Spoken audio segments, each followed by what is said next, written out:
CHRONOS, a techno-thriller in 10 episodes, written by William Hearn, narrated by the author. Episode 1, Phone Call. Chapter 1, Tuesday. Through the fog of deep sleep, a noise gradually registers on my subconscious. It's a ringing tone, urgent, the sound of a telephone. I sit up and squint at the time displayed on my phone band, lying on the bedside table. It's 2:40 a.m. More importantly, though, it's not the source of the disturbance. The sound must be coming from the landline in the flat, I realize. I had a phone line put in 3 years ago when I moved in, mostly at my parents' insistence. I've never used it since. Hardly anyone has the number. I pull myself up from the bed and move into the living room. Through the room's floor-to-ceiling windows, I can see the nighttime lights of central London. I really ought to get round to putting up curtains sometime. I hunt around for the phone amidst the room's clutter. I know that it's here somewhere, buried underneath the detritus of several years of bachelor living. The phone continues to ring. Whoever's calling seems exceptionally patient in waiting for me to answer. This had better not be some offshore call centre wanting to sell me insurance. I finally locate the phone, but only after starting at the wall socket and following the cable all the way to the handset. I answer the phone. "Hello?" I manage to say. A pause. Then I hear a faint female voice at the other end. "Tom, is that you?" "Yes," I answer. "Who is this?" My throat is dry, and the words come out as a series of rasps. "It's Fazer," the voice says. "You know, Max's wife." She pauses again. "It's about Max," she says. "I don't know who else to ask. Please help." Her voice sounds small, distant. Our entire conversation lasts no more than 2 minutes. After we hang up, I return to the bedroom and go over to the table. I pick up the earpiece lying beside my phone band and pop it into my ear. "Hey, Iris," I say. Iris responds immediately. "Yes, Mr. Jenkins," she replies. I like my digital assistant's formal. "Book me a plane flight to San Francisco for this morning," I command. "Direct. No connecting flights. Open return date." Iris sets to work, and within a couple seconds a seat has been booked for me on the 10 a.m. flight from Heathrow. I then start packing some gear for the trip and making other preparations. All plans for further sleep are put aside. So just like that, I've committed to travelling 5,500 miles. Return date unknown. What's that, dear reader? You think me a bit impulsive? Well, what would you do if you had just been told that your best friend had disappeared without trace? Chapter 2, Tuesday afternoon, en route to San Francisco. The Boeing jet banks and changes direction, rousing me from slumber. Peering through the cabin window, I can see that we've made land and are now crossing the North American continent. I'm an enthusiastic cloud spotter, and so always try to book window seats on flights. The clouds are looking particularly magnificent today. To the north of the plane, I spy a couple of giant cumulonimbus, towering cathedrals of white and grey, lit up by the rays of the sun. They're bad news for the poor sods who happen to be underneath them. At this time of year, they're most likely to be suffering a sustained snowstorm. However, for those of us who happen to be cruising at 30,000 feet, the clouds are a majestic sight. I'm travelling light, just carry-on luggage, nothing checked into the hold. Years of business travel have taught me that the single best way of avoiding problems during air travel is to never ever check any luggage in. Apart from a change of clothes and a bag of toiletries, all I have in my bag is my laptop computer and a few associated cables and other items. Wrapped around my left wrist is my band. This is my latest tech gadget, and I've quickly come to depend on it. It's the first wrist device that can realistically replace a smartphone rather than just act as a complement. Launched earlier this year by a certain company out of Cupertino, the band has black and gold styling, a combination of liquid metal and high-grade polymer plastic, that allows it to pass as a stylish, albeit slightly chunky, piece of jewellery. A small monochrome always-on display shows the time, along with any messages that Iris deems worthy of my immediate attention. Iris is my personal digital assistant. I interact with my band mostly by talking to her. Digital assistants have come a long way in the past decade. For one thing, Iris is programmed to only respond to my voice. The era of being able to play pranks by standing close to a friend and commanding their agent software to send an embarrassing message to a loved one is well and truly over. Every morning, Iris wakes me with a personalized daily briefing.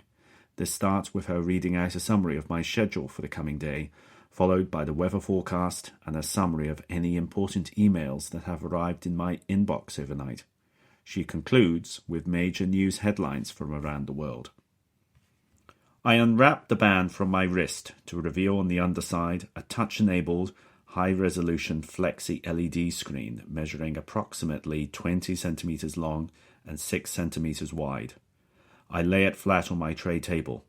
On this screen, I can read emails, watch movies, play games, surf the web, or anything else that would normally be done by a smartphone or tablet. A bistable metal spring, embedded in the device and running its full length, ensures that it stays flat when I straighten it.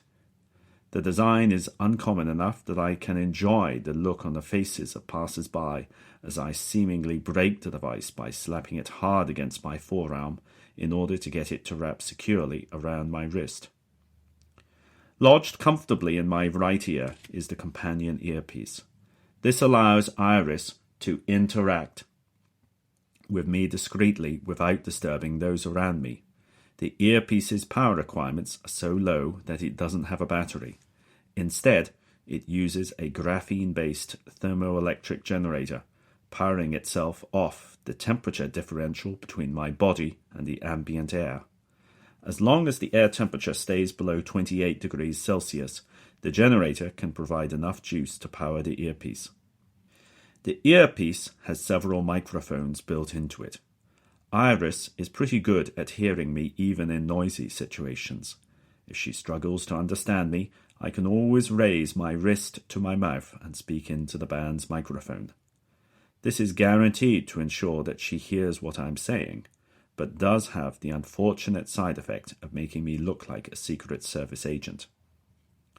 And of course, if I want to listen to music, I just have to pop a second earpiece into my other ear, and Iris automatically switches to stereo mode. It's good for playing games as well. Not that I get much time for that these days. With the band laid flat in front of me, I launch my email client. Phaser has sent me a lengthy message detailing everything about Max's disappearance and her actions so far. As I go through the notes from her, I can see that she's been exceptionally thorough. I am quickly able to build up a timeline of the events so far. Max disappeared some 3 days ago, going out on the Friday evening, saying only that he had some people to see. Some hours later, Phaser called his mobile, wondering where he was, only to hear his phone ringing from their bedroom. Beside his phone was his wallet, with all his bank and credit cards still inside. With no immediate way of reaching Max, Phaser waited, and waited, and waited. No sign of Max. By Saturday lunchtime, Phaser was getting worried. She reported his disappearance to the police, and they've been looking into it, but with no result so far. Phaser's been out looking for him every day, but nobody seems to have seen him. After 2 days of fruitless searching and feeling increasingly desperate, she decided to turn to me. I have left my boss a voicemail to say that I need to take some time off urgently for personal reasons, and that I'll be back in touch at the start of next week. I have a large surplus of holiday time accrued, the result of having worked the past 2 Christmases, so I have plenty of banked holiday time to use up. I'm sure he'll manage without me for a couple of days. The jet makes another course change. The pilot comes on the tannoy, announcing that there's turbulence ahead. Instinctively, my hand goes to the buckle of my seatbelt, checking that it's properly fastened. Satisfied, I return my attention to my band. Technology has fascinated me ever since my parents bought a computer when I was just 6 years old. Although I was the youngest child, it was I who was most entranced by what the computer could do and how it worked. While my sister and brother used the computer to play games and write up their homework, I wanted to do and understand much more. My parents couldn't answer any of my questions, so I joined a local computer club in Guildford in order to meet people who could. I learned my first programming language there, Scratch. I was a fast learner, especially once I discovered that the internet was a treasure trove of information on everything to do with computing. By the age of 11, I had mastered a range of programming languages, far ahead of any of my classmates at school, or the teachers for that matter. I pestered my parents into allowing me to attend a secondary school that specialized in the sciences and maths, despite it being on the far side of Guildford from our home. It shouldn't come as a surprise that when it was time to go to university, I chose to study computer science. I applied to a number of the top universities in London. Getting accepted to my preferred one was tough, but I won through in the end. It was at university that I met Max. We quickly became good friends. As well as studying for the same degree, we shared many of the same outside interests, especially books and movies. We shared a flat from the second year onwards. Max was brilliant. I mean, off the scale brilliant. While I and the vast majority of the students in the CS class had to work damn hard to master all of the material, Max sailed through. He was top of the class in every single exam. Yet one of the most surprising things about Max was his humility. He might have been brilliant, but he didn't boast about it or make others feel inferior. He was patient and good at explaining even the most abstract of concepts. Max and I both graduated near the top of the class. Well, I was the one near the top of the class. Max was, not surprisingly, at the top. From there, our paths diverged. I joined an investment firm in the city, working in its IT division. Financial trading these days is all about speed. Anything we can do to reduce our response time to market events helps the company make money. My job, as I like to joke, involves battling the speed of light. Any enhancement that shaves microseconds off the time it takes for our systems to get market information, or the time that they take to react to it, gives us a competitive advantage. Once, investment firms had floors packed with Type A personality traders screaming into phones to make deals. They're all gone now. Rather than have one trader execute tens of trades in an hour, our computer systems can execute orders of magnitude more and can work round the clock. The individual profit margin on each trade might be small, but it sure adds up when scaled to billions of trades a day. My job involves working with some of the largest, fastest computer equipment on the planet, running some very clever algorithms. It's fun at times, no question, but the tolerance for mistakes is zero. Management remembers all too well the glitches in the automated trading software a decade or so ago that led to massive stock sales and near calamitous drops in the stock indices. Every minute of missed trading cost the company upwards of £1 million in lost profit opportunity, so I'm expected to fix any issue within minutes. I'm on call 24/7. There's a lot of stress in my job, but the pay is good. Very good. So, all in all, life's going pretty well. I have a nice apartment with a fantastic view in the centre of London.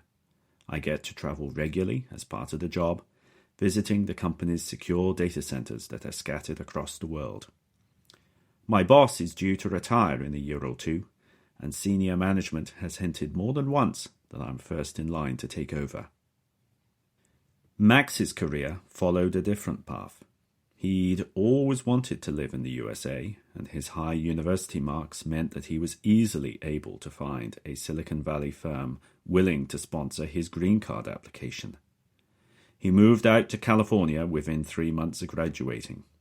He worked for a number of companies in the Valley, always refusing to work for any of the tech giants, preferring instead to work at smaller companies whose principles and ethics mirrored his own. Then he met Faiza. She was a business student, studying for a master's degree and living in downtown San Francisco. She was a second-generation immigrant whose family had come over from Pakistan 40 years ago. Max mentioned meeting her in passing in one of his emails to me, and that they'd been out to see a movie together. The next thing I knew, they were engaged and living together. I was the best man at their wedding 12 months later. To be perfectly honest, I missed Max's company when he moved to the States. Even though I could still talk to him regularly, I missed not having him about, not being able to go out for a meal or go to the latest horror film together. And I have to admit that those feelings got worse when he announced that he was getting married. I felt that he was moving into the next phase of his life, new country, wife, etc., and leaving me behind. I noticed how it always seemed to be me making the calls to him, never the reverse. About 6 months ago, Max changed jobs, accepting a new position at DORG, short for Digital Online Rights Group, the Internet Rights Policy Group based in downtown San Francisco. Max had been following the organization's activities for a couple of years, particularly their work championing reform of the copyright and software patent laws, and seemed to be genuinely in awe of them. Every time we talked since, he mentioned how much he was enjoying working there. And then, without any warning, he vanished. Well, almost without warning. Deep in my inbox is an email from Max, sent to me just 10 days ago. It's short, just 2 sentences. He said that he wanted my advice, he didn't say about what, and asked me to give him a call when I had a free moment. I'd seen the email at the time that it had come in, but had never quite found the time to reply to him, much less call him. Now, I can't shake the feeling that Max's disappearance is somehow connected to that email, and, far worse, my failure to respond to it. Chapter 3. Tuesday evening, San Francisco International. The jet lands right on schedule in San Francisco. As I'm traveling light, I'm able to breeze through immigration and customs. Faiza is there to meet me outside of arrivals. I spot her before she sees me. She is an attractive woman in her mid-20s, about 5'6". She has shoulder-length, straight black hair, which she's wearing with the currently fashionable brow-length bangs. Faiza's wearing jeans and a stylish wraparound yellow blouse, which curves around her belly. No, make that her extended belly. Yes, she's pregnant, at least 6 months gone, by my admittedly layman estimate. This is a surprise to me. Max hasn't said anything about impending fatherhood in any of our conversations. Faiza's eyes have dark rims around them and are sunk low in their sockets. It doesn't look as if she slept in days. Faiza catches sight of me and she smiles, then rushes forward. I head towards her. We meet and she hugs me tightly. "Thank you for coming," she says, still holding me closely. "I've been out of my mind worrying about Max." We head out of the terminal and take the BART back towards the city. The San Franciscan evening rush hour is still a couple of hours away, and the carriages are relatively empty of passengers. Outside, it's a mild November afternoon, the sun bright but low in the cloudless sky. "I'm so glad you're here," Faiza says to me as we speed through the Californian landscape. "I've done everything I can think of to find Max. I need someone to help me search. You've known Max far longer than I have. Perhaps you can come up with some new ideas about where he's gone. And I thought you could help me get into his email. That might give some clues." "Absolutely," I say. "Whatever I can do to help, you've got it." Faiza smiles again and reaches out to touch my arm. "Thank you," she whispers. "Who else have you been in touch with?" I ask. "Well, I've been to the police, of course," Faiza says. "They took down all Max's details, and I gave them several recent photos of him. But that was all last Saturday. I've heard nothing since. I also checked with Dorg. Apparently Max was at work as usual on Friday. No one has heard from him since." "Have you told other family members?" I inquire. "No," Faiza says, hesitating. I've told no one else. I don't get on that well with Max's parents. If I called them to say that Max was missing, they'd probably say that it was all my fault." I nod. I recall that relations at the wedding between Faiza and her in-laws had been formal, even frosty at times. At the time, I'd put it down to being due to the stress that surrounds any big event, but clearly things haven't improved since. Faiza points at her bump. "Max and I decided not to tell them about the baby until after the birth," she says. "Getting in touch with them now would lead to lots of difficult questions that I just don't have time to answer right now.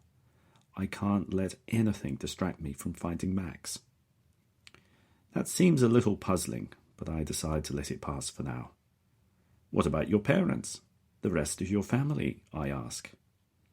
"My father passed away last year, and my mother's too ill to travel right now," Faiza says. "I don't want to worry her about this right now." I'm beginning to understand just how isolated Faiza is feeling. No wonder she reached out to me for help. We leave the BART at the Montgomery Street stop. Downtown San Francisco isn't much changed from my last visit 8 months ago. Everything is just dustier. It's been another long, dry summer in California. We walk the short distance to Max and Faiza's small apartment high above Sutter Street. The flat is sparsely but tastefully furnished.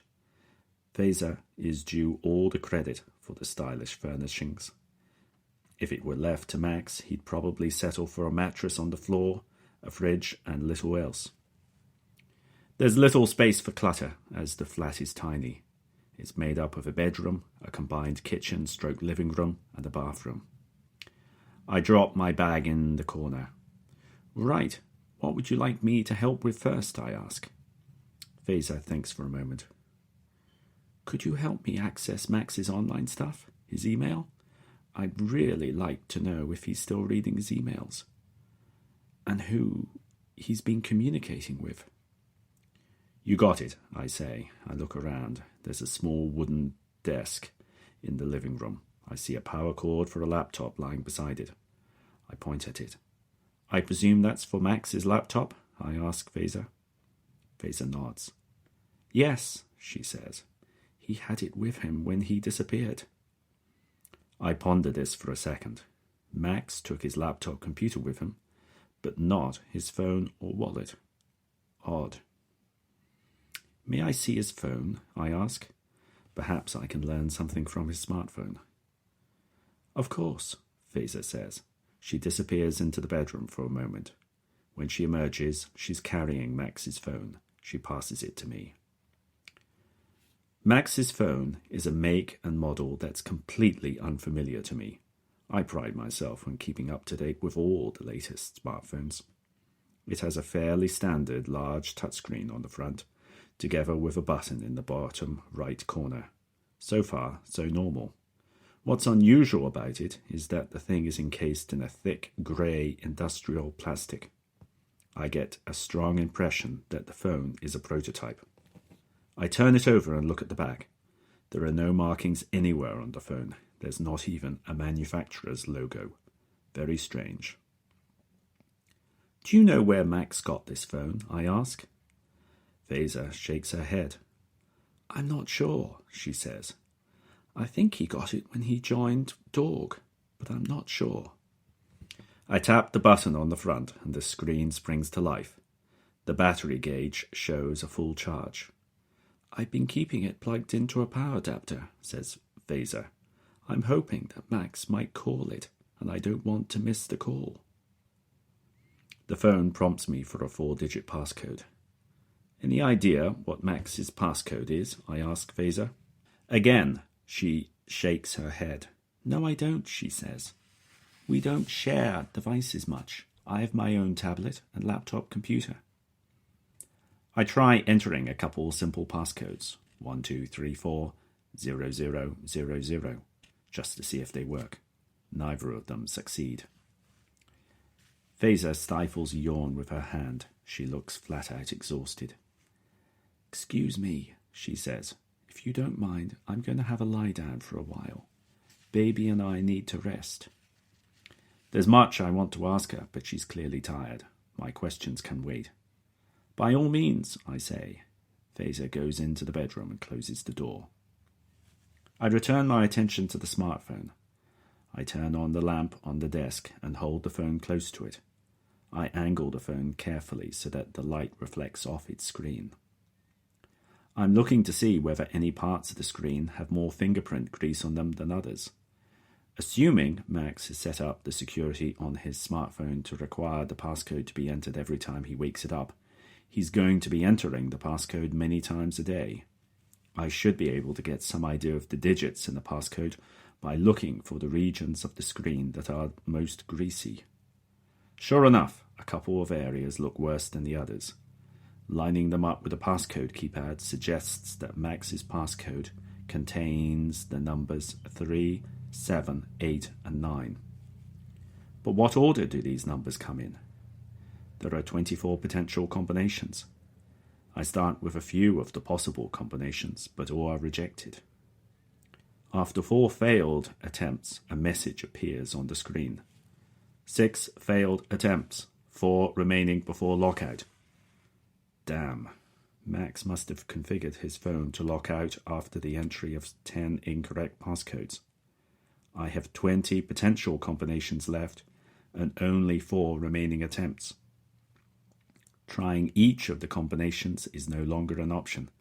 I'm going to have to be smart about this. I get up and wander over to the window. I ponder what to do now. I could use my remaining 4 attempts, but if I failed, then I'd be left with a locked-out device. I would then have to enter Max's master password in order to regain access, and that is likely to be much longer and therefore harder to guess. The digits 3, 7, 8, and 9 keep swirling around in my head. There's something familiar about them, but I can't quite recall what. I pace back and forth in the room, trying to tease a memory in my mind out into the open. Then I remember. Max had a bike when he was at university. Bloody dangerous it was too. He nearly got run over by London traffic on multiple occasions. But he insisted on continuing to use it as it was good for the planet. Anyway, he had a combination lock for it. One time, during a bus strike, I'd borrowed the bike, and Max had told me the code to the lock. It was 8379. Hardly daring to breathe, I tap the code into the phone. The screen glows blue and, for a second, I think I have access. Then a message appears on the screen. Fingerprint reauthentication required. An outline around the power button starts to glow red, and I realize that the button doubles as a fingerprint reader. Double damn. The thing is expecting Max's fingerprint. Whilst I think about what to do next, I start to look through the drawers of Max's desk to see if I can find anything that might help me access the phone. I find the usual desk clutter, paper clips and stationery, plus a few bank statements.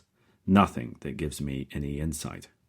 In the lowest drawer, amongst a stack of papers, I find a photocopy of a photograph. The image quality isn't good, but I can make out 7 men, all casually dressed, sitting around a restaurant table. They're all holding up drinks glasses, as if about to make a toast or celebrate something. I recognize none of the faces. Max isn't one of the 7 men. Perhaps he was the one who took the photograph. Someone has drawn rings around the heads of 2 of the men in red ink. Why? Whilst I ponder what to do next, I get up and make myself a cup of coffee. I can feel my body beginning to flag. Although I slept a bit on the flight over, I'm still basically on UK time, where it's now after 2 a.m. As I sip my coffee, I do a few stretches of my back and my legs. The caffeine and the exercise helps to perk me up. My attention is drawn back to Max's phone. A message is now displayed on the screen. Mjolnir feature activated. Below the text is a running countdown clock. 30, 29, 28, 27. I feel my heart beginning to race. I look around the screen but see no way of cancelling whatever is about to happen. 22, 21, 20, 19. I hold down on the power button, hoping that I can shut the thing down in order to buy me some more time. No such joy. The button appears to have been deactivated. The countdown continues. 9, 8, 7. In desperation, I press each of my fingers in turn against the reader, hoping that somehow it can be fooled into thinking that Max is logging in. 3, 2, 1, 0. The phone screen fades to black, stays blank for a couple of seconds. Then it returns to life, displaying a welcome message and a prompt for a user ID and password. The phone has been wiped. Crap. I put the phone down and rubbed my eyes. From somewhere in the depths of my memory, I recall that Mjolnir was the hammer of the Norse god Thor. I tap my earpiece. Iris, tell me about Mjolnir, I say quietly, trying not to disturb Phaser in the next room. I'm hoping that Iris won't be thrown by my lousy Nordic pronunciation. Iris does manage to understand my instruction. 2 seconds later, she is showing me the Wikipedia page for Mjolnir on the screen of my band. By reading the entry, I learned that Mjolnir, a mighty weapon, could only be wielded by Thor. Furthermore, in the comic books, it was conditioned to transform into a harmless wooden stick if it was out of Thor's possession for more than a certain length of time. This was the inspiration for a smartphone security application of the same name that wipes the phone if the user hasn't logged in for a certain length of time. Glancing at the time, I can see that it's now 4 days since Max left the apartment. Max must have configured the software to wipe after 96 hours. I rub my forehead. Max has certainly been taking extreme security precautions with his phone. I know lots of people who have their passcodes set up to lock the phone after a series of failed attempts, but this is ridiculous. Why would Max go to such lengths to protect the data on his phone? What was he storing on there? As I ponder this, the door of the bedroom opens and Phaser appears. Despite the relative shortness of her rest, she looks better for it. "Any luck getting in?" she asks. I shake my head sheepishly. "I'm afraid not," I say. "The phone just wiped itself without warning. I don't think it's anything I did." Even to my ears, my words sound pathetic. Here I am, the great tech whiz, just flown in, and already technology is wiping itself around me. Phaser clasps a hand to her mouth. "Oh no," she gasps. "That might have been my only link to Max." She starts pacing the room in frustration. She then turns on me angrily. I was holding on to the phone, keeping it charged just in case Max should call, she shouts at me. Now that's impossible. I know, and I'm sorry, I say, but I don't think it was my fault. Judging from the screen messages, Max had special software running on his phone that caused it to wipe after a certain time of inactivity. It's been exactly 96 hours, 4 days, since he disappeared.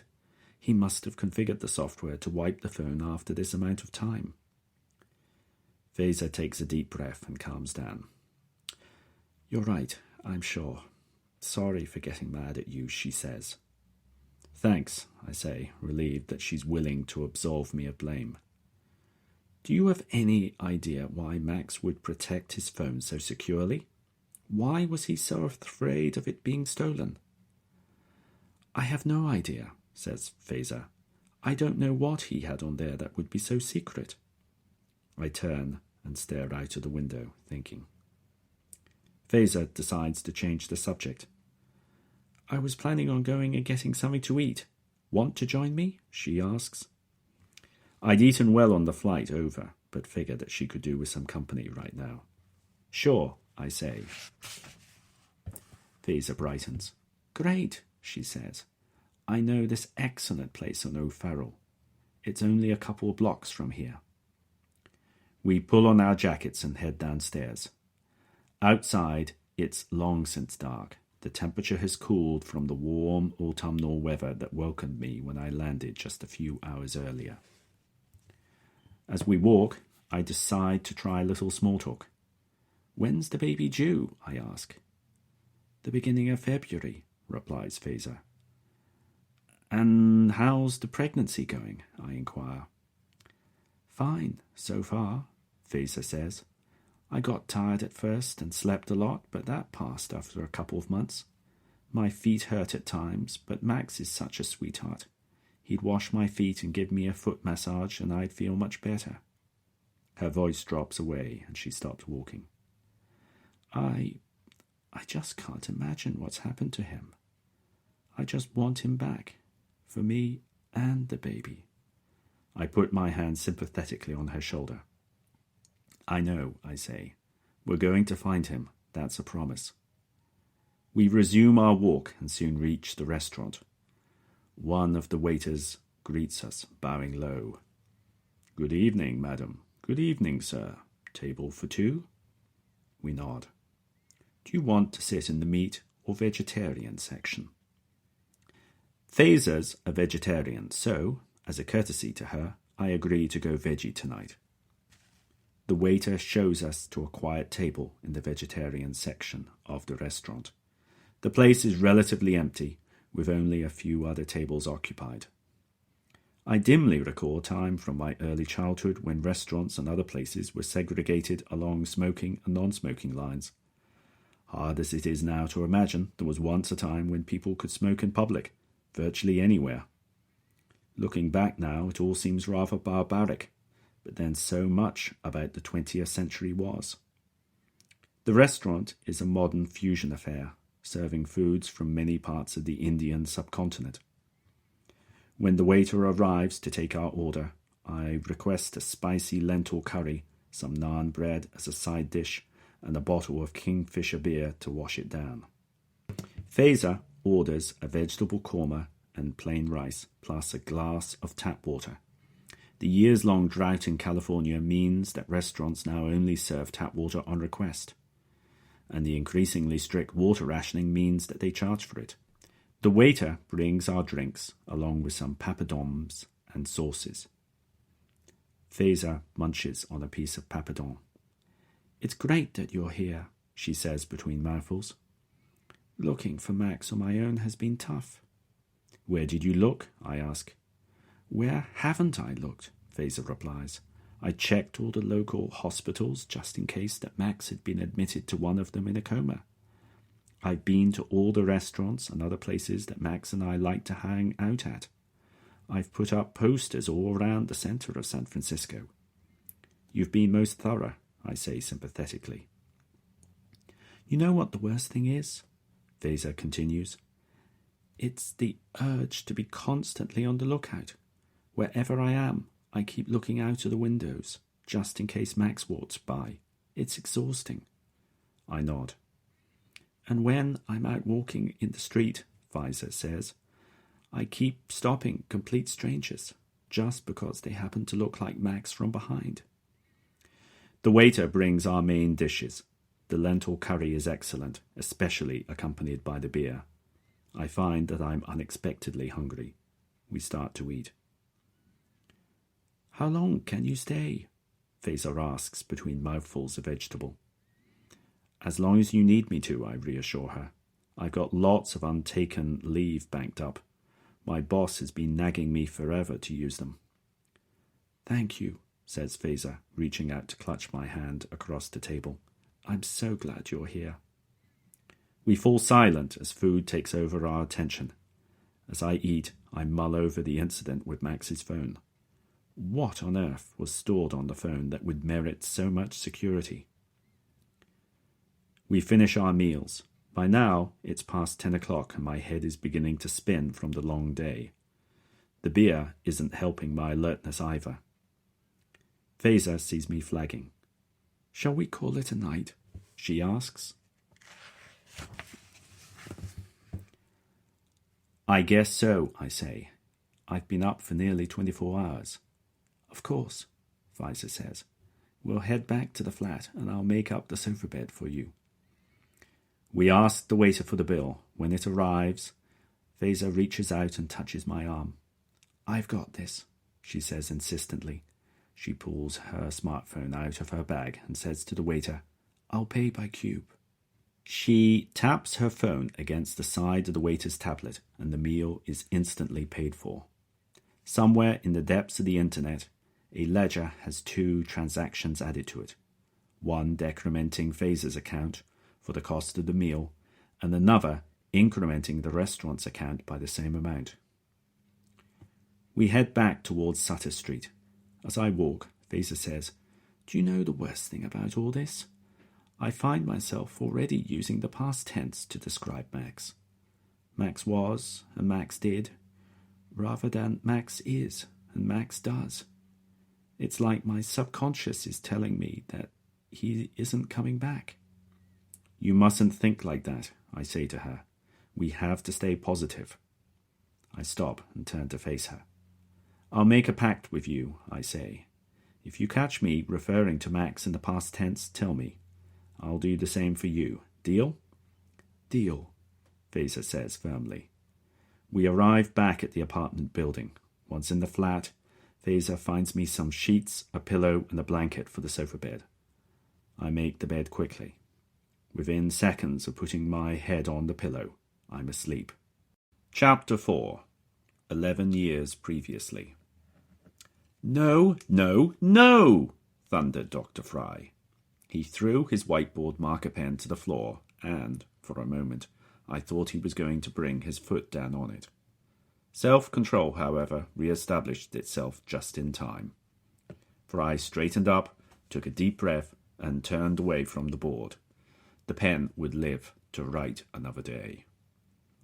To say that this first-term computer science tutorial was not going well would be a severe understatement. Dr. Fry, as new to teaching as we first-year students were to university life, was making the classic mistake of taking our inability to comprehend as a personal slight against his teaching abilities. The topic for the tutorial, and the source of Fry's exasperations, was recursion. As an abstract concept, recursion sounds straightforward. Solving a problem by writing code that calls itself in order to solve smaller instances of the same problem. However, the implementation details can befuddle even expert programmers. And understanding recursion is one thing, trying to explain it to a group of uncomprehending beginners quite another, as Dr. Fry was learning all too painfully. Fry was on his 3rd explanation attempt. This time he decided to use the example of fractal graphics.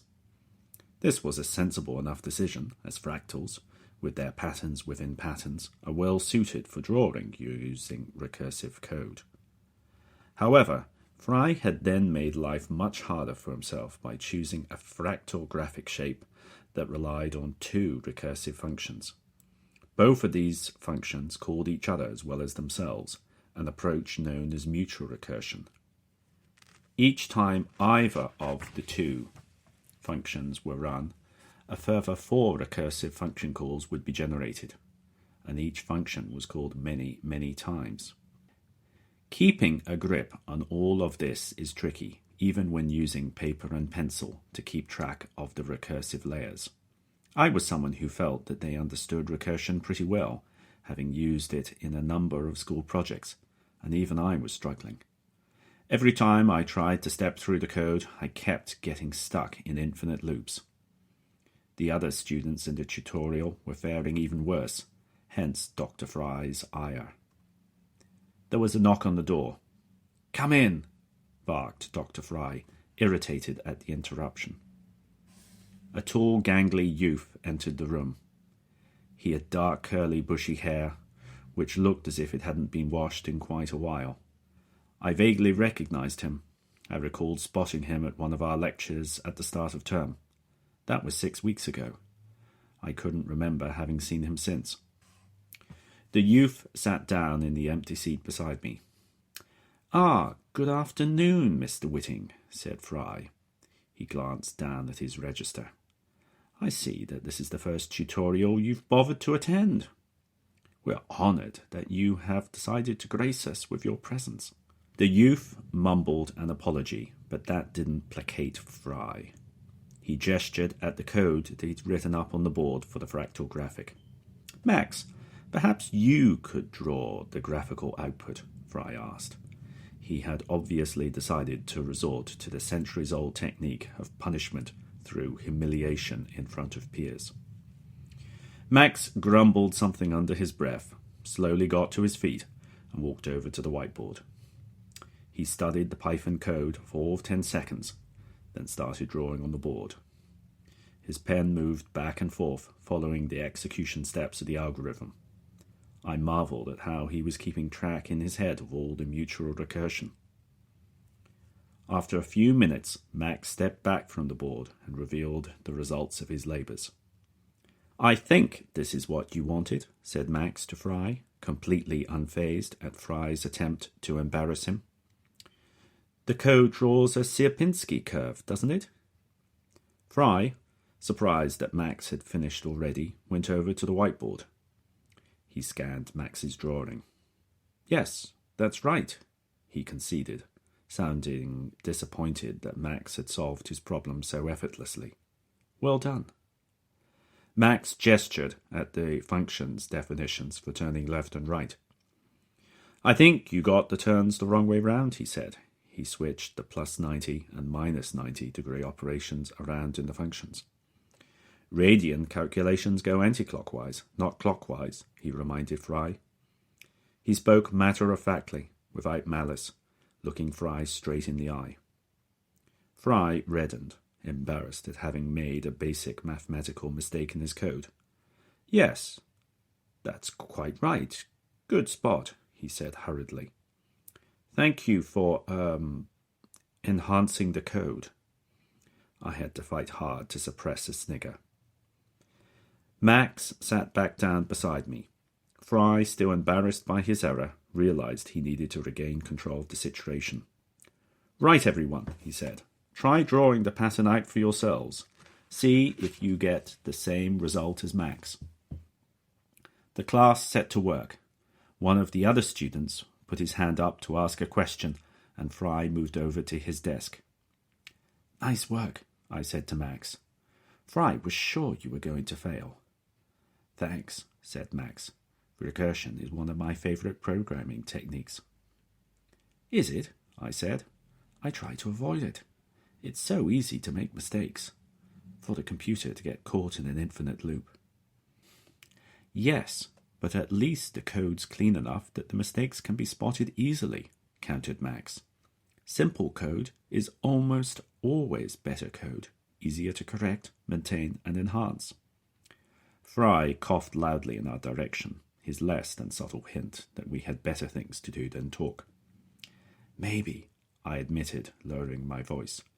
But the performance hit from all that manipulation of the stack can be huge, not to mention the memory it consumes. Give me an iterative approach any day.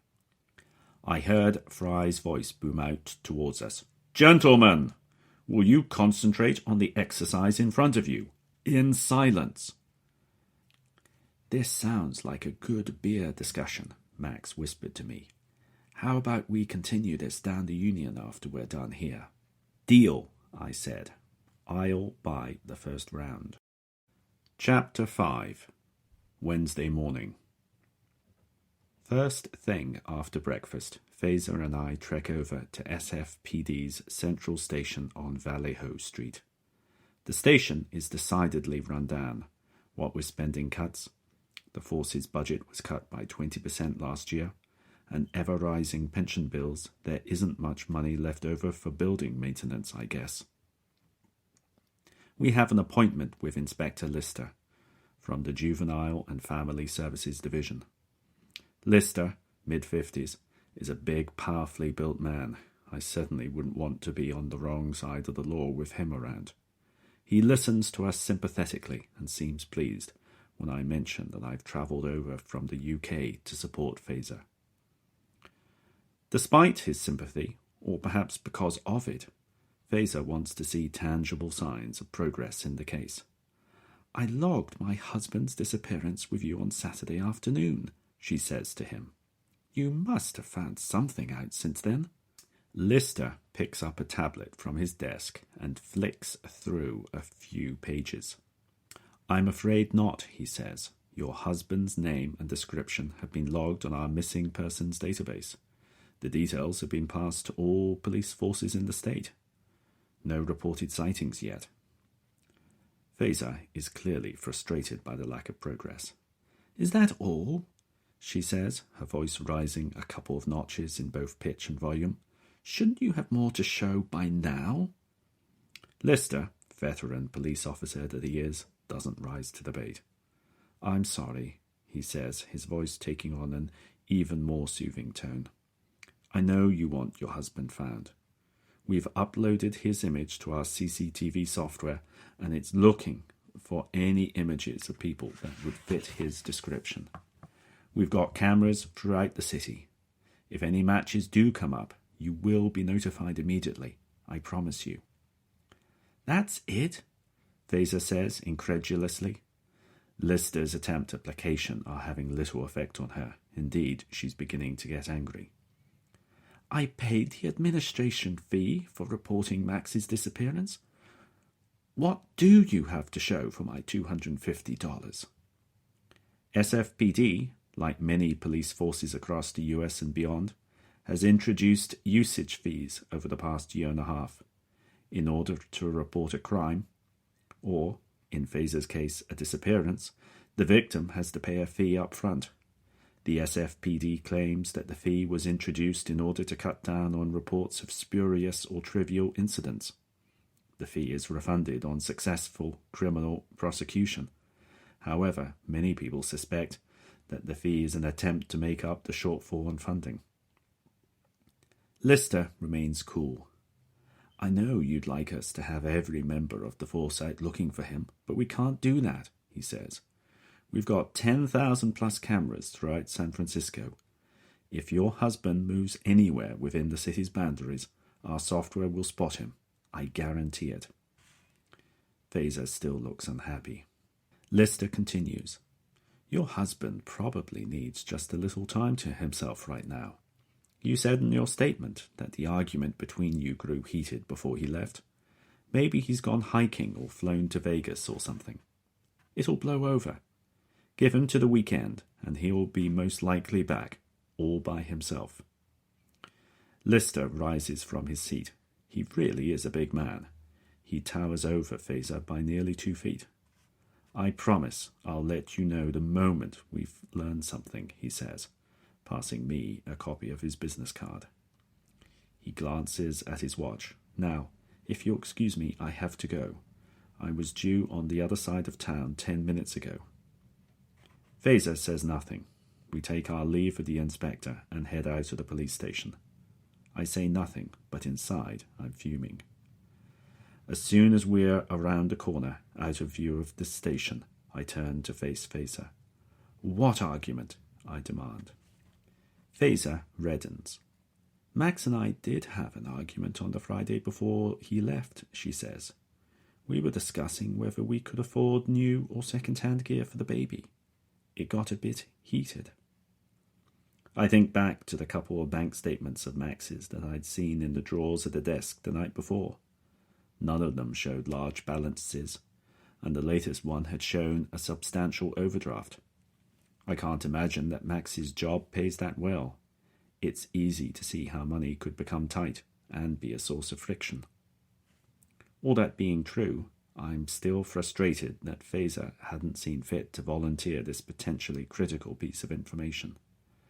Look, I say, I'm with you all the way on this, come what may. But I can't help you if you're holding stuff back from me. Fazer nods. I'm sorry, she says. I should have told you about our fight. I just didn't think that it was relevant. Max wouldn't just walk out on me, or the baby. You need to tell me everything, I say, still mad at her. The big stuff and the little. Any of it could make the difference between us finding Max and us not, says Fazer, completing my sentence for me. I'm sorry, she says, her eyes cast down in shame and embarrassment. It won't happen again. I will tell you everything. I promise. Thank you, I say, nodding. We resume our walk and head back towards Sutter Street. Although I've accepted Fazer's apology, I'm still uneasy. Is there anything else that she is withholding from me?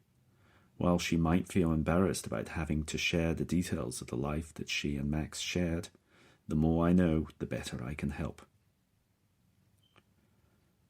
Back in the apartment, we figure out the plan of action for the rest of the day. With Max's phone wiped, I decide to turn my attention to his email account. Like most of us, he uses a popular cloud-based email service. Can I guess his password and gain access? Fazer decides to go out and put up some more posters. We agree to meet up later on at a local coffee shop to review progress. As Fazer gets ready to head out, she pauses. It may be nothing, but I've just remembered a weird conversation I overheard of Max's. It was a month or two back, she says. Really? I say. With whom? I don't know, Fazer replies. Max was talking on his mobile when I came back into the flat. The conversation ended pretty soon after I entered the room. He seemed to be talking about writing, about pens and how to test them. Pens? I say, rubbing my chin. That doesn't make much sense. Max knows many things about many subjects, but I didn't think he was into calligraphy. Hang on a moment.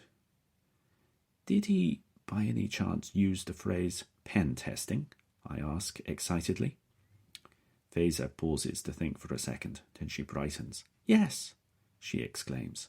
That's just what Max said. How did you know? Pen testing is short for penetration testing, I say. It's one way of verifying a computer's security. People try to break into the system and test its defenses. Is it legal? Fazer asks. It depends, I answer. Yes, if it's done with the owner's permission. No, if it isn't.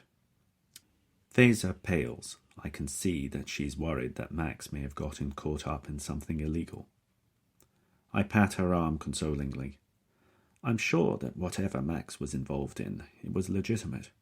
Max wouldn't knowingly break the law. Fazer's expression doesn't lift much. I hope you're right, she says.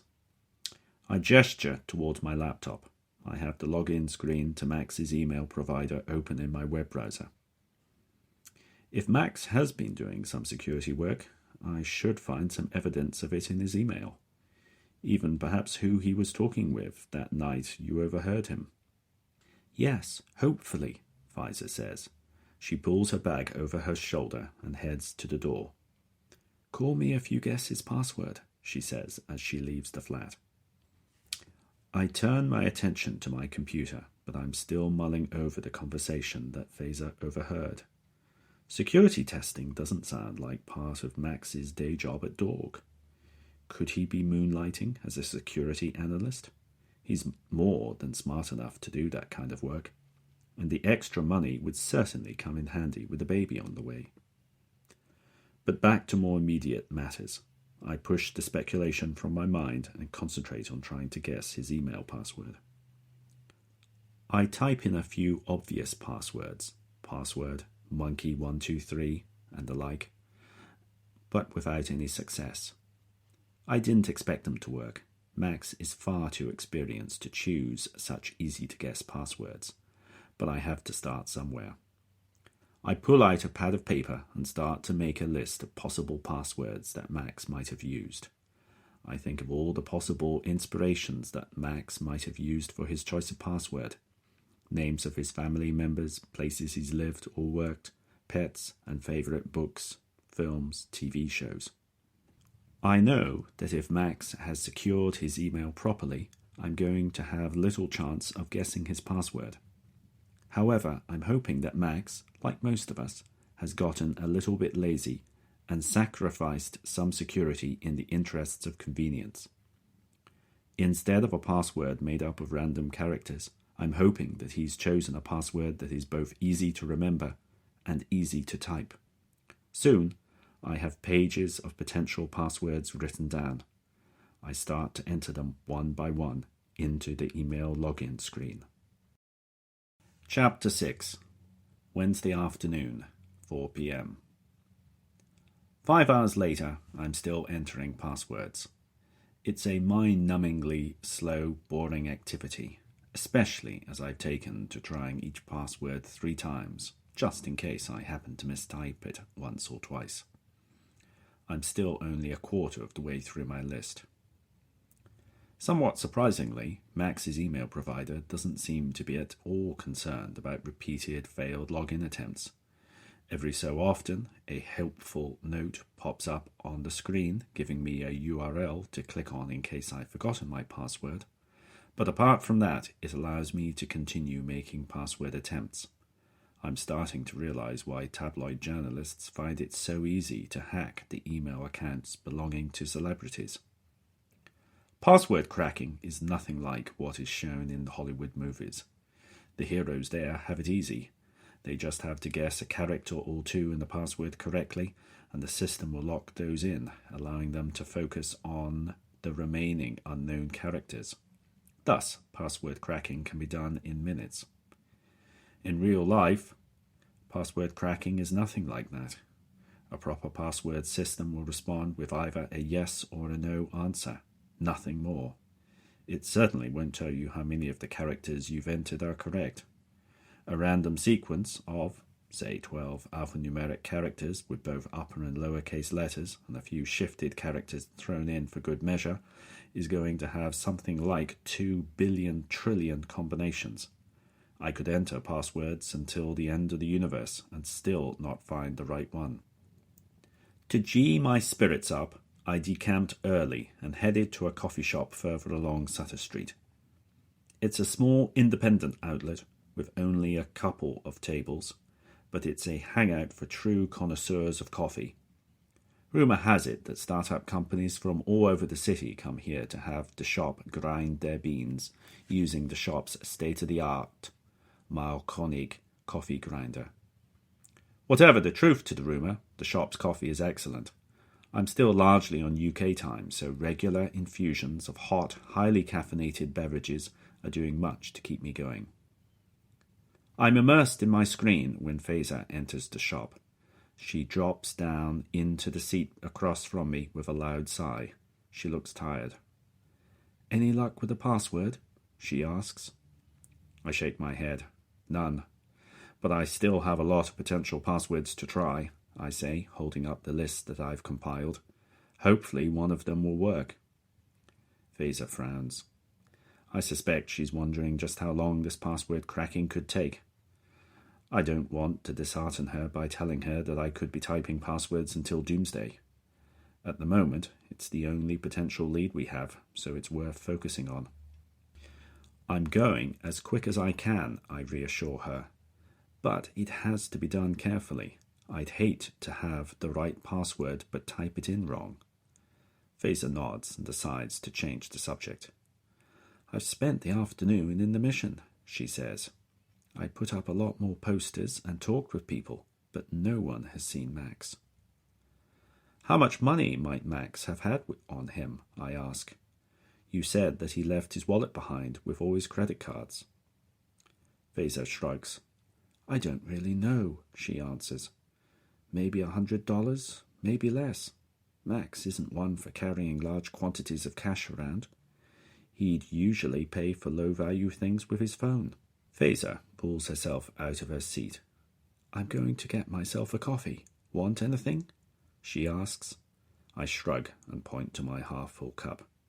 I'm on my third coffee already, I say. Much more, and my eyeballs will be popping out of my head. Fazer heads over to the counter to order from the barista. I return my attention to my laptop and continue entering passwords. Suddenly, there's a loud crash. I look up and see that Fazer has collapsed by the counter, knocking over a container of cutlery as she fell. I race over to her. Are you okay? I ask. I think so, says Fazer, blinking. I felt dizzy for a moment. And then the room spun. The female barista comes round the corner and the two of us help Fazer onto her feet. I fainted all the time when I was expecting my first child, she tells Fazer. Honey, you got to be careful. Take your time when you're getting up from a chair. Don't rush. We go back to our table. Instantly, I know something has changed. My laptop. It's gone, I shout. I frantically look around the coffee shop, but there's no sign of it. I race outside and scan up and down the pavement for someone running away or acting suspicious in some way. But all I see are regular San Fran citizens going about their normal daily business. Fazer joins me on the pavement. Do you see anyone? She asks. I shake my head. Whoever it was, they got away, I say. Fazer sinks into one of the coffee shop's outdoor chairs. I'm sorry, she says. I feel that this is all my fault. I sit down beside her. No, it's not, I say, trying to console her. It's just really bad luck. Thefts happen. Besides, I've got everything backed up. I've lost nothing important. Fazer doesn't look reassured. I don't know what else to say. We sit silently, side by side. The sun is setting behind the buildings to the west. Before long it will be dark. Suddenly, Fazer sits up. Max keeps backups too, she exclaims. That was episode 1 of CHRONOS, written by William Hearn and narrated by the author. For more information about this novel, including how to obtain an ebook or printed hardback copy, please visit the website at chronosthenovel.com.